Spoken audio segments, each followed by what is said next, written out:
GST reset, I guess when it comes to the consumption fillip that the economy needed, one couldn't have asked for more. But do you think that's going to translate into equity markets seeing that bump up as well? I think the big thing to cheer here is, in a way, some consistent with the budget in February earlier this year, Aisha, the government is now turning towards consumption, right? I think in the February budget itself, the middle class tax cut was a step in the right direction. I think this is yet another big step in the right direction. This whole emphasis on government capex, I think, it will gradually fade away.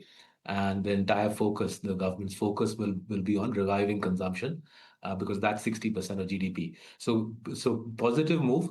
The two areas of caution I would flag is the downside effect, the detrimental effect of Trump's tariffs will only show up over the next 3, 4 months. I was in the Tirupur Coimbatore area yesterday, and people there are in a state of shock. The textile sector is in a state of shock. I think we will see major downside impacts there if the 50% tariffs continue. Similarly, in the gems and jewelry sector in cities like Surat, Agra, Lucknow, Ludhiana have big footwear export and sports goods export sectors. So it's worth keeping in mind in this morning's euphoria that there'll be massive downside impacts on the economy. It's easy for us to say on TV that it's a 1% of GDP hit to the economy when Trump hammers us with 50% tariffs, but the pain will come in the coming quarters. And the second area of caution as we celebrate the GST cuts is the job creation picture. The white collar job creation picture remains grim.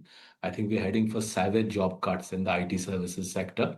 That too will drag down consumption. So on the whole, boost from GDP, boost to a consumption of 1 lakh crores, I would say roughly from the GST cuts, but comfortably counteracted by Trump's tariff hit on India, and therefore overall I'm not so sure there's a big GDP growth boost.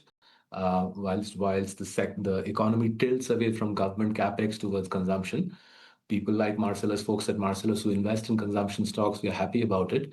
But overall, at the economy level, I think the good and the bad is counterbalancing each other.